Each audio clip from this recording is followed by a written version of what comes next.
أعوذ بالله من الشيطان الرجيم أعوذ بالله من الشيطان الرجيم بسم الله الرحمن الرحيم بسم الله الرحمن الرحيم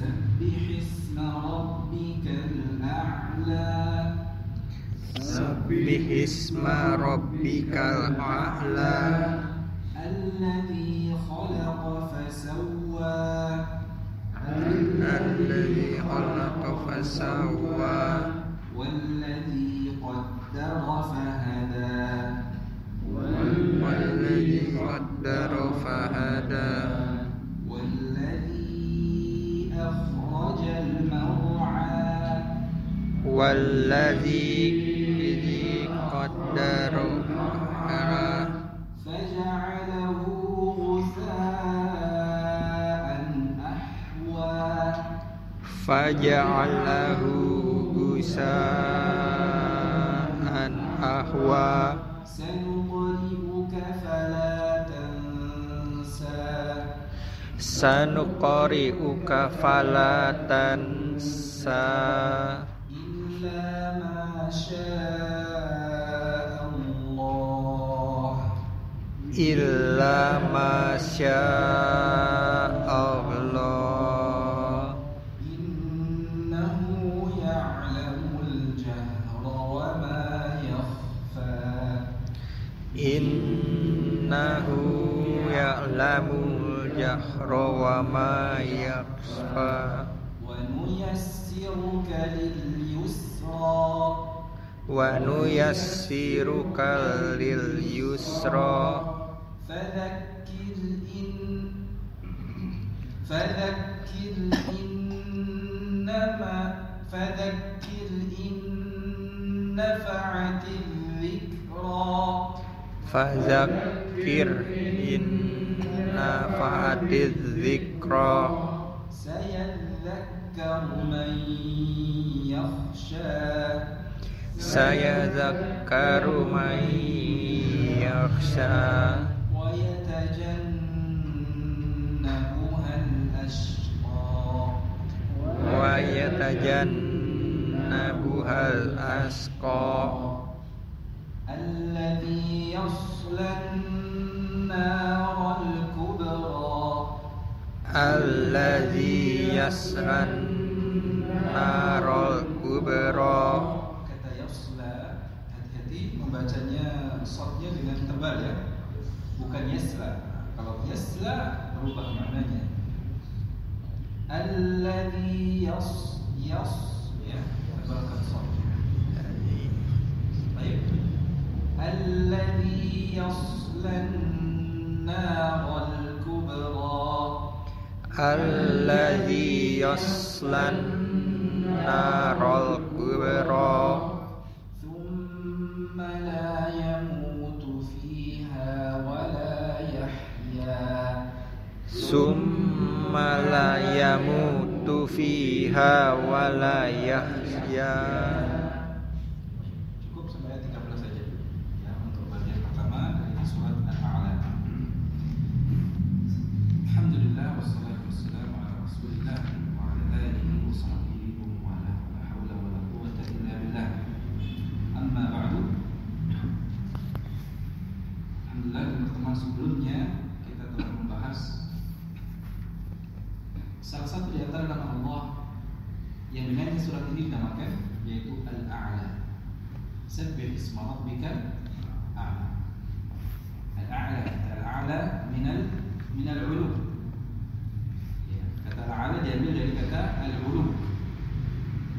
Yang artinya apa jemaah? Berarti Al-A'la maha. Ya. Dan sifat ulu maha tingginya Allah itu ada dua. Ulu sifat wa ulu dzat. Jadi ketinggian Allah itu ada dua macam. Ketinggian dari segi sifatnya dan ketinggian dari segi zatnya. Jadi Allah itu bersifat tinggi, maha tinggi. Zatnya juga tinggi. Ini telah kita kupas lebar ya di pertemuan sebelumnya. Apa yang dimaksud dengan ulu sifat? Dan apa yang dimaksud dengan ulu zat? Sifatnya yang tinggi, zatnya yang tinggi ini. Jadi maha tinggi sifatnya dan zatnya. Allah maha tinggi apa? Sifatnya dan apa yang dimaksud dengan sifatnya yang tinggi? Ulu sifat. Maksudnya sifatnya yang paling sempurna. Akmal sifat adalah sifatnya yang tinggi, artinya sifatnya yang paling sempurna, yang itu hanya dimiliki oleh Allah Subhanahu wa taala. Walillahil matsalul a'la. Adapun uluwu dzat, tinggi zatnya, ya, maka yang dimaksud adalah Allah Ta'ala fawqa ibadihi. Zat Allah, zatnya tinggi, artinya Allah Subhanahu wa taala berada di atas Allah, di atas hamba-hambanya. Ya. Makhluknya semuanya di mana?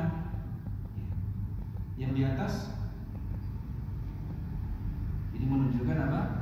Zat Allah itu apa? Tinggi. Mustawin ala arsyihi. Perhatikan, ini di sini penting kita untuk memahaminya benar, bukan dengan akal-akalan. Kita harus menerimanya dengan sepenuh hati, dengan penuh keyakinan, ya, tanpa ada keraguan, ya, tanpa ada keraguan sedikit. Kita harus menerima ketinggian Allah Subhanahu wa taala baik secara sifat maupun apa?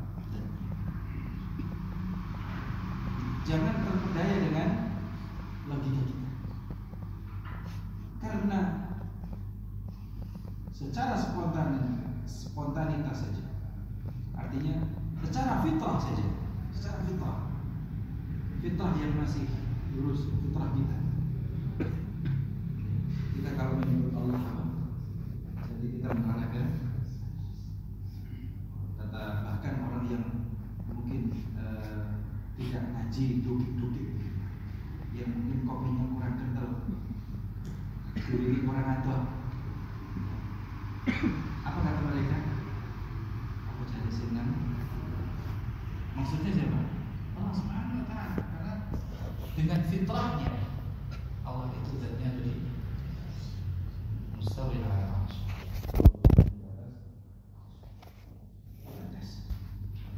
Makanya kita sebagai manusia tatkala mengucapkan ya Allah, kita menyeru ya Allah, wajahnya diarahkan kemana? Ya Allah, ya kan? Ini fitrah, ya. Ini merupakan apa? Yattajihu ila as-sama'. Idza qala al-insan ya Allah, أين يتجه؟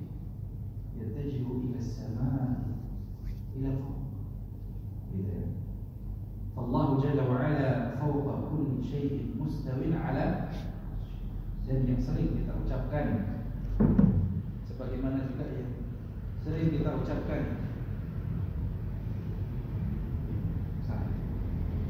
sebagaimana yang sering kita ucapkan jika kita menyebut nama Allah. Sering sekali kita mengucapkan Allah Subhanahu wa ta'ala. Subhanahu, maha suci Allah dari segala aib, dari segala macam kekurangan, cacat. Ya. Kita diperintahkan oleh Allah sabbih. Artinya kita disuruh apa? Nazzih. Sabbih isma rabbik. Nazzihhu an kulli aibin wa naqsin. Jadi kita ucapkan subhanahu, ucapan subhanallah, atau di sini Allah subhanahu artinya apa? Kita mensucikan Allah dari segala macam bentuk aib dan kekurangan. Ada Allah. Wa ta'ala, apa artinya ta'ala? Ya kan? Ini yang kita ucapkan. Jangan sampai kita secara fitrah, baik itu wajah kita ketika menyebut nama Allah, lisan kita ketika menyebut nama Allah, yang menunjukkan bahwa Allah itu di atas, kemudian kita meyakini Allah itu ada di mana-mana. Di mana Allah? Sebagaimana dikatakan siapa? Jariyah, perempuan, ketika ditanya Rasulullah, siapa? Dan Rasulullah tidak mengingkari. Dan ini selaras. Apa yang kita pelajari ini sekali lagi selaras dengan apa yang dijelaskan oleh ulama sunnah wal jamaah. Ulama kita dari kalangan sunnah wal jamaah menetapkan akan dimahami Allah Subhanahu wa taala, dan ini adalah keyakinan yang sesuai dengan fitrah. Ya, bukan main akal-akalan atau secara logika saja. Ya, sebagaimana yang kami sampaikan di pertemuan sebelumnya, barangkali kalau kita bahas hanya dari satu sifat ini sampai subuh gitu ya. Kita bisa bahas apa panjang lebar, ya, tidak ada habisnya sampai apa. Karena dari sinilah ketika orang memahami sifat Allah Subhanahu wa taala berdasarkan akalnya, ya, dia akan mudah menyimpang pemahamannya. Dia akan mudah tergelincir dalam keyakinan yang tidak sesuai. Ini sekali menurut Allah Subhanahu wa taala. Dan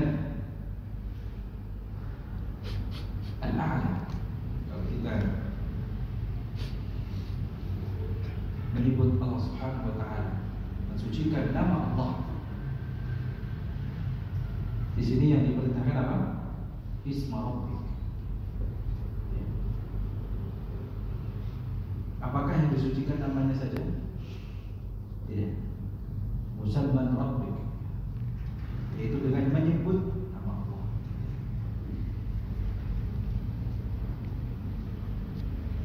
Namun apakah tasbih itu hanya di namanya saja yang kita sucikan? Itu apakah namanya saja, atau secara lafziyahnya saja, atau hanya sekedar keyakinan semata? Maka di sini yang kita pelajari sebelumnya, apa jemaah yang hadir rata-rata pekan belum ada, ini masih jelek, kira libur terus. Apa jemaah? Tasbih itu tidak hanya dengan lisan, tapi juga dengan hati. Dengan hati dan dengan lisan. Ya. Sabbihu bil qalbi wal lisan. Dan itu tentunya kalau dengan lisan artinya apa? Ada konsekuensi untuk menyebut namanya Allah Subhanahu wa taala. Fasabbih bismi rabbikal azim. Jadi tasbih itu diiringi dengan menyebut nama Allah Subhanahu wa taala. Dan ketika diperintahkan di sini sabbih isma rabbika, sucikanlah nama Rabbmu, bukan hanya menyucikan namanya saja. Ya. Maksudnya di situ apa? Kita mensucikan Allah Subhanahu wa taala dengan hati kita, dengan lisan kita. Dengan hati kita melalui apa? Akidah yang benar. Dan juga dengan apa? Lisan kita. Kita mengucapkan apa? Subhanallah. Subhana rabbiyal azim. Saat sujud, Subhana rabbiyal a'la. Dan di situ ada hikmah. Tatkala seseorang melakukan sujud, dan yang diucapkan adalah bacaan Subhana Rabbiyal A'la. Apa hikmahnya? Ya, dia merasakan kerendahan diri. Dia menyadari akan rendahnya diri, merendahkan diri, atau dia menyadari bahwa dirinya itu sangatlah rendah di hadapan Allah Subhanahu wa taala yang maha. Makanya diucapkan dalam sujud Subhana Rabbiyal A'la. Kalau rukuk Subhana Rabbiyal Azim. Kenapa Subhana Rabbiyal Azim? Kalau orang rukuk itu biasanya untuk apa? Mengagungkan. Rukuk itu sebagai bentuk apa? Mengagungkan. Makanya diucapkan Subhana Rabbiyal Azim, bahwa Allah lah yang maha agung. Tidak ada yang lebih agung daripada Allah Subhanahu wa taala. Kita mensucikan Allah Subhanahu wa taala ya dari sifat yang hina, yang rendah. Makanya hadirkan perasaan, istashhad. Ini hikmahnya ketika orang rukuk mengucapkan Subhana Rabbiyal Azim. Ketika sujud dia mengucapkan Subhana Rabbiyal Azim. Itu kalau direnungi kita kalau paham apa yang kita ucapkan, kita dapat menghadirkan dalam pikiran perasaan kita saat kita rukuk, saat kita sujud, itu pengagungan kepada Allah Subhanahu wa taala dan mensucikan Allah Subhanahu wa taala ya dari segala macam bentuk aib, cacat dan kekurangan. Dan tatkala sujud ini yang kita bahas, yang kita ucapkan adalah Subhana Rabbiyal A'la, selaras dengan ayat yang pertama di surat Al-A'la, Sabbihi isma rabbikal a'la. Ya. Ini selaras dengan ucapan kita saat kita melakukan sujud Subhana Rabbiyal A'la. Maka apa yang bisa kita hadirkan dalam benak kita? Apa yang bisa kita rasakan ketika kita ini melakukan sujud? Kita meletakkan satu anggota tubuh kita yang paling mulia. Apa anggota tubuh di dalam tubuh manusia ini? Anggota tubuh yang paling mulia apa coba? Kepala atau wajah? Ya, kepala. Yang kepala ini yang paling mulia, yang paling wajah.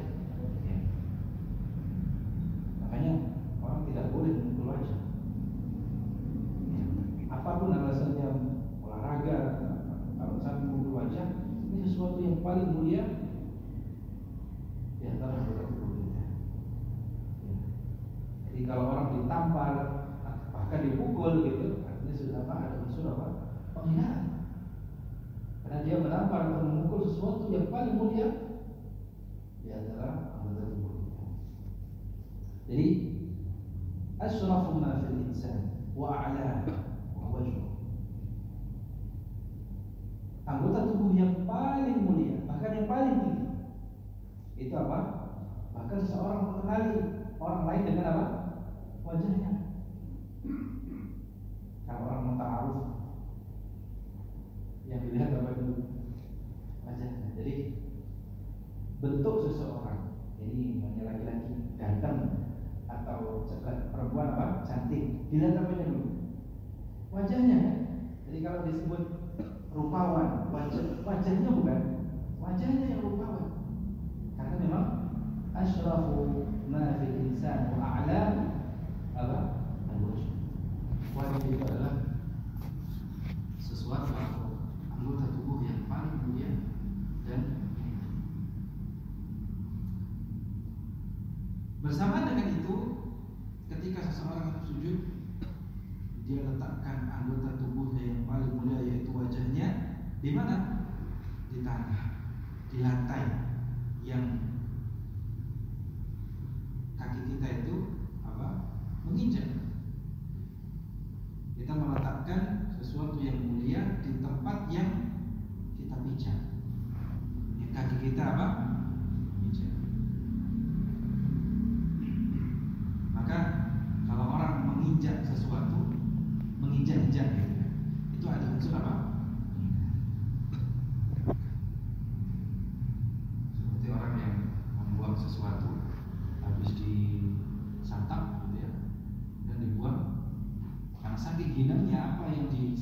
akhirnya kok di paham ya? Kok paham? Biasanya begitu ya.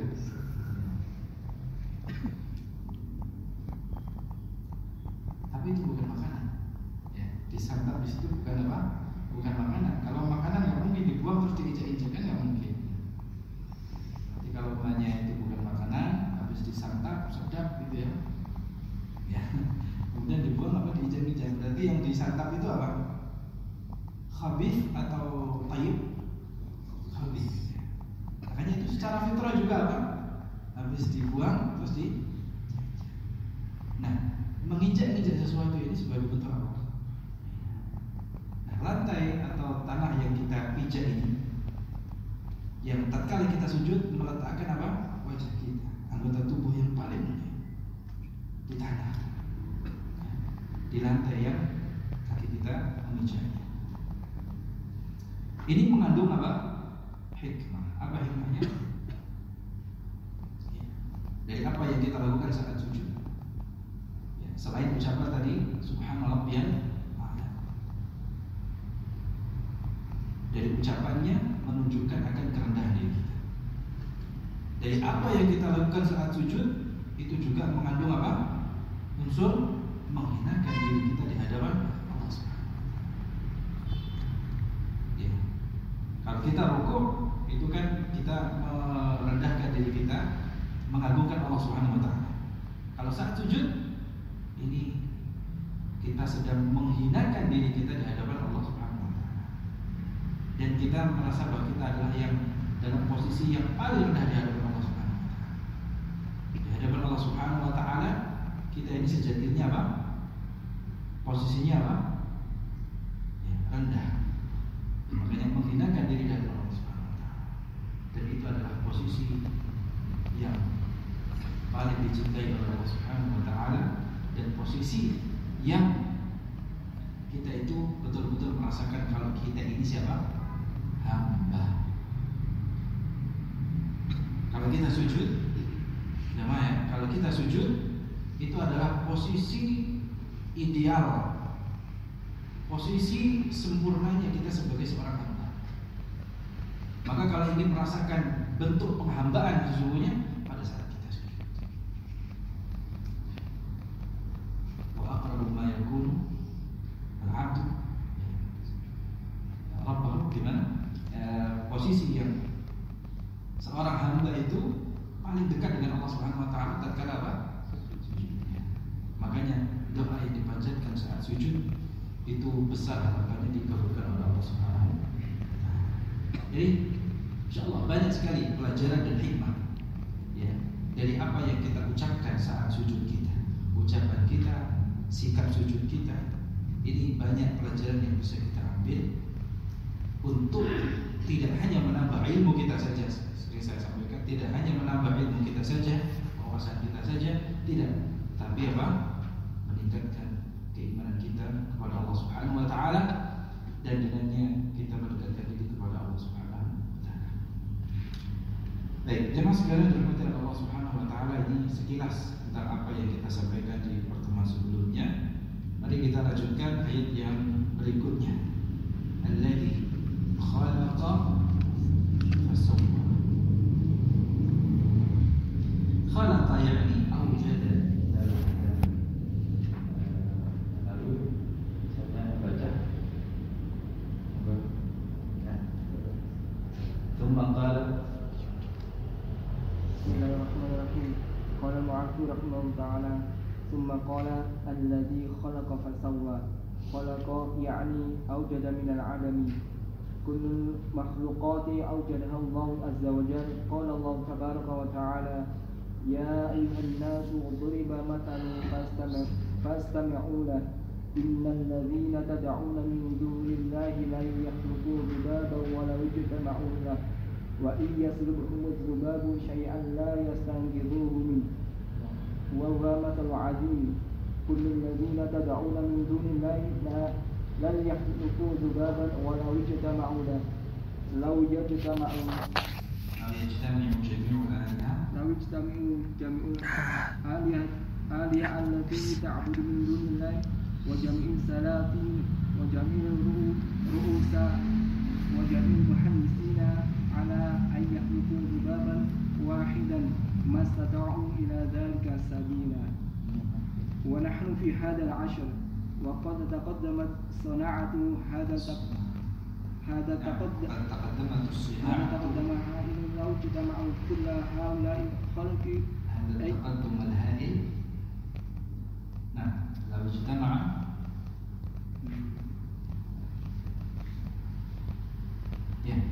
ونحن في هذا العشر وقد تقدمت صناعة هذا تقدم الهائل لو اجتمع كل هؤلاء الخلق أن يخلقوا ذبابا ما استطاعوا حتى لو أنهم كما يقولون صنعوا آدميا عاليا ما يستطيعون أن يخلقوا ذبابا. هذا العدم العالي ما هو إلا الآلة تتحرك فقط لكن لا تجوع ولا تعدس ولا تحتر ولا تبدر ولا تتحرك إلا بتحريك. الذباب لا يمكن أن يخلقه كل من سوى الله. الذباب لا يمكن أن يخلقه كل من سوى الله. فالله سبحانه وتعالى وحده والله سبحانه وحده هو الخالق. وبماذا يخلق؟ بكلمة واحدة. كلمة واحدة. apa? كن. إن مثل عيسى عند الله كمثل آدم خلقه من تراب ثم قال له كن فيكون. إنما أمره إذا أراد شيئا أن يقول له كن فيكون. كلمة واحدة. الخلائق كلها تموت وتفنى وتفنى وتأكلها الأرض وتأكلها السباع وتحرقها النيران. وإذا كان يوم القيامة زجرها الله زجرة واحدة. اخرجي فتخرج فإنما هي زجرة واحدة فإذا هم بالساهرة. إن كانت إلا صيحة واحدة فإذا هم جميع لدينا محضرون. كل العالم من إنس وجن ووحوش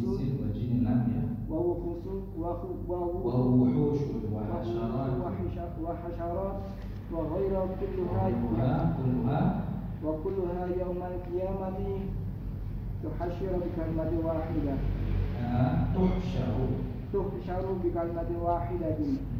إذن الله عز وجل وحده هو الخالق ولا أحد يخلق معه. والخلق لا يعشر ولا يعجزه وهو سحر عليه ويكون بكلمة واحدة.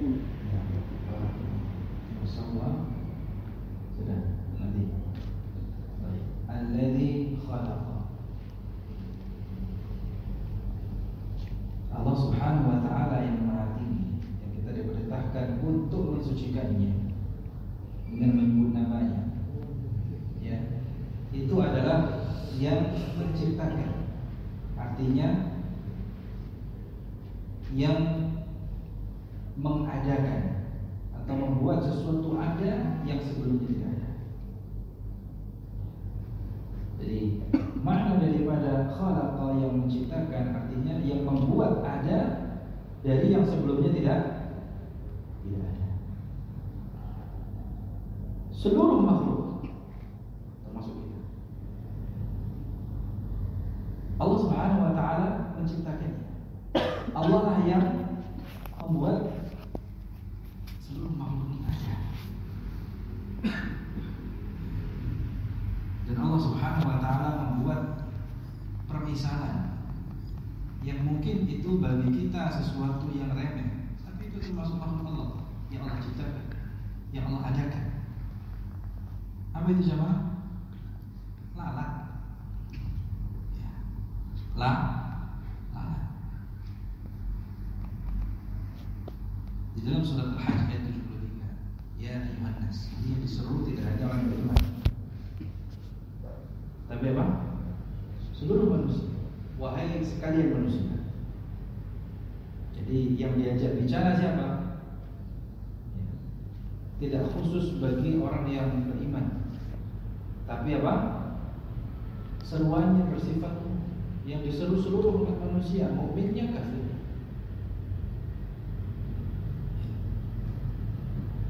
Duriba mathalun fastami'u. Jadi buat perumpamaan. Dan di sini Allah Subhanahu wa taala memerintahkan fastami'u lah kepada seluruh umat manusia agar apa? Memperhatikan. Perhatikanlah oleh kalian. Ya. Jadi kita diminta untuk memperhatikan dari Allah, dari apa yang Allah Subhanahu wa taala permisalkan.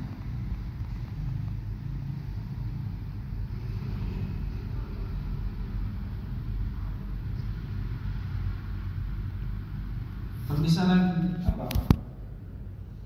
Penciptaan makhluk. Bahkan sampai apa? Penciptaan apa? Pernah lihat mungkin pernah lihat ya, video yang menggambarkan bagaimana kompleksnya mata lalat, baru matanya saja, belum nanti apa sistem pencernaannya, kemudian sampai diteliti kenapa ketika lalat itu masuk ke bejana kita dari sisi kedokteran kesehatan, kenapa justru kita tenggelamkan. Dan Rasulullah mengabarkan dari dua sayap lalat itu salah satunya itu apa? Racun, satunya lagi apa? Itu apa ya? Kata orang penemuan gitu bisa. Tapi apa? Ketika di korelasikan dengan sunnah Nabi SAW itu luar biasa. Ya mungkin itu udah jauh ya dari lalat. Coba ada yang pernah lihat? Ya, mungkin di YouTube. Ya, bagaimana apa? Kompleksnya apa? Mata lalat. Kita belum bicara apa? Sayapnya. Penciptaan lalat yang sedemikian rupa. Itu membuat kita tercengang. Padahal itu adalah makhluk yang kita anggap lalat, lalat. Makhluk yang apa? Makhluk yang barangkali kita anggap sepele. Kecuali lalatnya banyak. Makan lalatnya banyak, itu baru ya.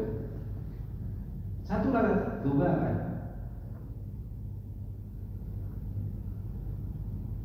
Makanya sampai Allah Subhanahu wa taala menegaskan apa yang diperhatikan di sini, innal ladzina tad'una min dunillah. Innal ladzina tad'una min dunillah. Sesungguhnya apa yang kalian seru, yang kalian ibadahi selain Allah,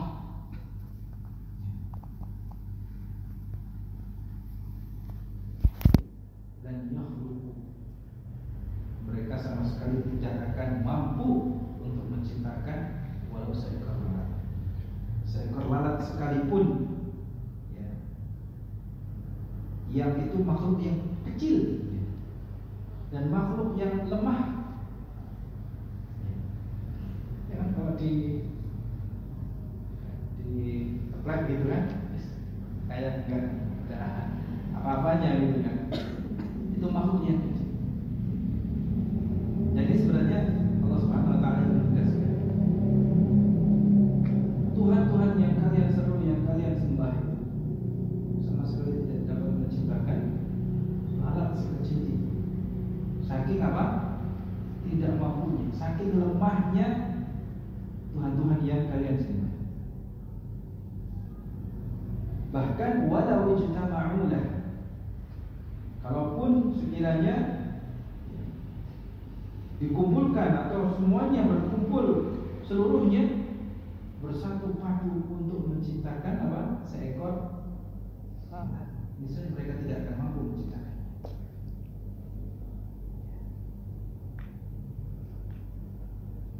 Ini merupakan apa?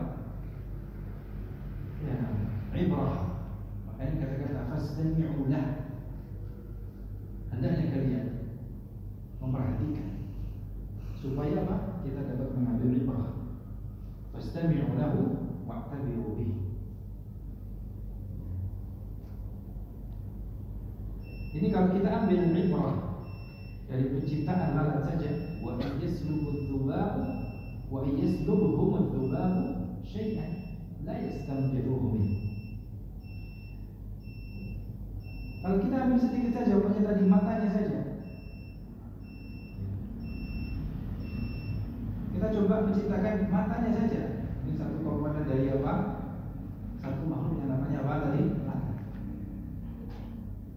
Tidak ada yang bisa. Tidak ada satupun yang apa?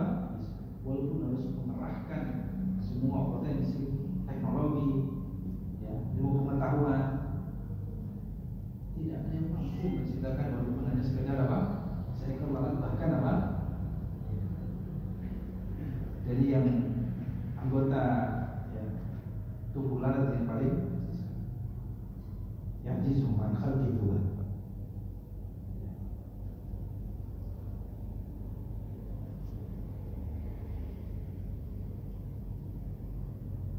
Ini merupakan masalul azim. Yang ada di sini, ini merupakan perumpamaan yang besar, yang agung. Jadi ini sebagai bentuk tantangan dari Allah Subhanahu Wa Taala. Yang menyembah selain Aku. Mereka itu yang kalian sembah itu tidak bisa apa-apa. Walaupun kalian beribadah kepada mereka, kepada siapa? Orang kafir. Juga kepada siapa? Manusia yang masih menyembah selain Allah. Sesembahan-sesembahan mereka itu lemah, tidak mampu berbuat apa-apa.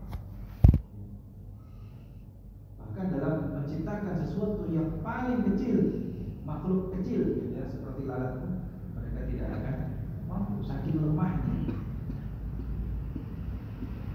Bahkan kalaupun semuanya bersatu padu, Tuhan-Tuhan yang disembah itu bersatu padu, atau ya, semua makhluk ini bersatu padu untuk menciptakan sesuatu, untuk menciptakan apa? Lalat sebagaimana yang Allah ciptakan, tetap tidak mampu. Walaupun orang sekarang di masa ini mengklaim ada yang bisa apa? Menciptakan apa? Bukan robot, itu loh. Manusia apa? Cloning, mengcloning manusia. Itu tentu tidak sama aja, tidak mungkin bisa menyamai ciptaan Allah yang bernama apa? Sehebat apapun ya, teknologinya, ya, sepintar apapun manusianya menciptakan itu. Adamiyat aliyah.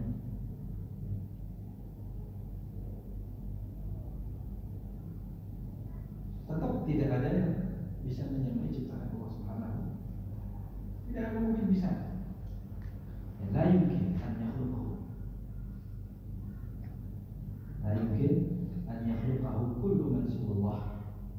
Ya, tidak mungkin ya, selain Allah itu mampu untuk menciptakan. Hanya Allah Subhanahu wa taala yang, dan bagi Allah itu sangatlah mudah. Apa jemaah? Hanya dengan satu kata. Hanya dengan satu kata apa? Kun. Yang artinya apa? Jadi satu kata itu kun ya. Bukan antara kun dan fayakun, bukan. Atau antara kaf dan nun, bukan. Jadi kun itu satu kata sendiri. Jadi ini yang benar. Tidak sebagaimana dipahami orang ya, antara kaf dan nun. Kaf dan nun itu kan kun, itu kan setengah-setengah, bukan. Tapi ini apa? Kalimah wahid, kata satu kata kun. Hanya dengan satu kata kun, artinya apa? Jadilah. Oke, jadilah. Saking apa? Mudahnya bagi Allah Subhanahu wa taala menciptakan makhluk. Bahkan makhluknya yang kecil sekalipun, paling rumit sekalipun penciptaannya.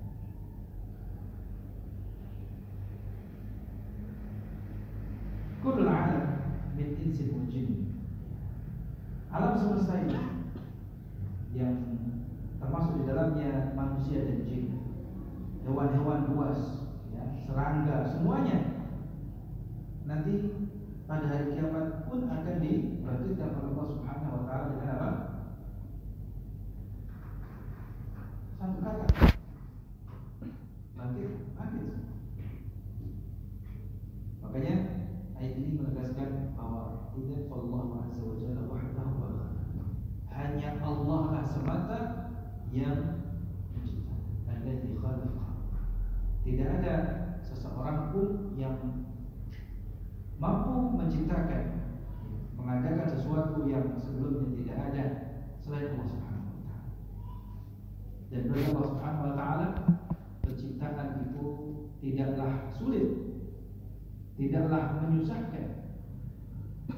Itu suatu perkara yang mudah bagi Allah Subhanahu wa taala, dan itu hanya dengan satu kata saja. Dan ayat ini ditutup fasawwa alladzi khalaqa fasawwa. Lalu Allah Subhanahu wa taala menyempurnakan penciptaannya, ya, ala ahsani surah. Jadi apa yang diciptakan lalu Allah Subhanahu wa taala apa? Sempurnakan penciptaannya dalam bentuk yang sempurna, dalam bentuk yang sesuai, ya. Dan itulah bedanya penciptaan Allah Subhanahu wa taala dan penciptaan siapa? Makhluk. Kalau ya makhluk juga menciptakan apa? Sesuatu gitu. Tapi penciptaan atau ciptaannya manusia atau makhluk itu tidak ada yang sempurna. Beda dengan penciptaan Allah Subhanahu. Ya, mungkin bisa kita lihat apa ciptaan manusia. Manusia menciptakan apa? Kursi. Menciptakan apa lagi? Ada nggak yang mengklaim ciptaan manusia ini sempurna tanpa cacat sedikit? Tidak. Padahal ciptaan manusia itu juga apa Aku coba bandingkan dengan ciptaan Allah. Siapa yang mampu mengumpulkan, menghitung berapa jumlah ciptaan Allah? Dari jumlahnya saja nggak sebanding. Belum lagi setiap yang Allah ciptakan itu sempurna, tidak ada yang cacat sekali. Tidak ada yang kurang. Sebagaimana kita manusia yang merupakan ciptaan Allah Subhanahu wa taala, maka khalaqal insana fi ahsani taqwim. Itu di surat Al-Insan atau di surat Al-Infitar, alladzi khalaqaka fasawwaka fa'adala. Ya, dia Allah yang menciptakanmu, lalu menyempurnakan penciptaan, lalu menyeimbangkan. Demikian. Jadi kesimpulannya lalu dari khalaqal syai' ahsan khalqil insan. Khilqatul insan. Di dunia ini tidak ada penciptaan, tidak ada sesuatu yang diciptakan lebih baik dan lebih sempurna daripada penciptaan manusia. Yang Allah ciptakan dalam rupa atau dalam bentuk yang paling sempurna. Ya, kepalanya di atas, hatinya tersimpan di dada, di dalam dada, tidak di luar, gitu kan? Di dalam bentuk yang sempurna.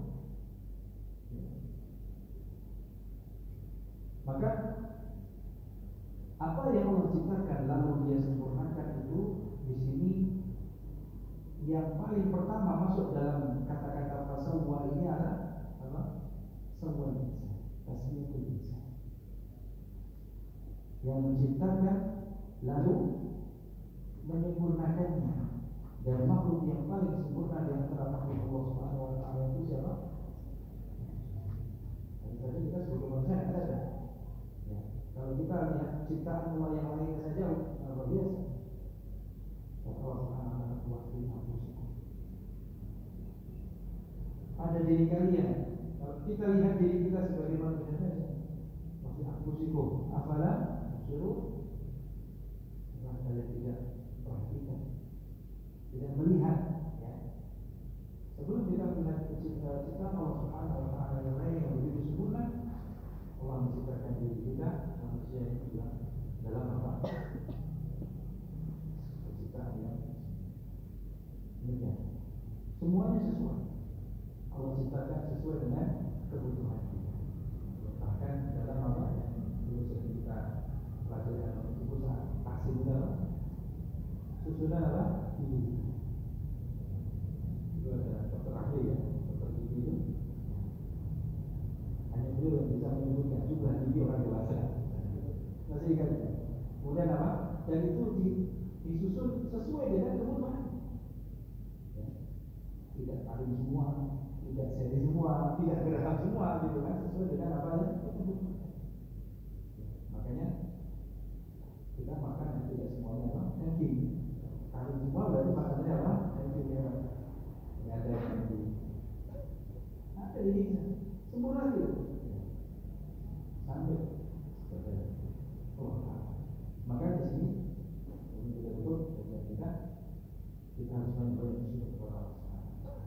Banyak memujinya, banyak mensucikannya supaya kita diterima pengampunan Allah Subhanahu. Insyaallah kita akan kembali di pertemuan berikutnya pada Jumat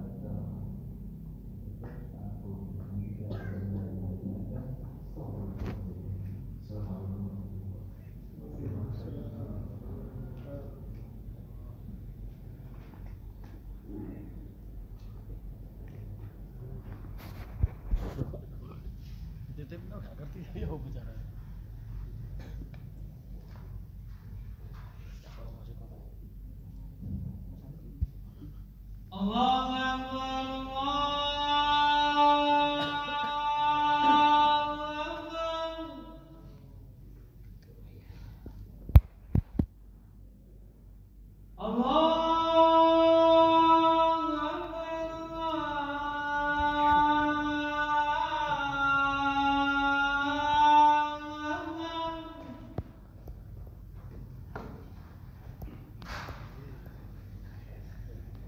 Asyhadu an la ilaha illallah.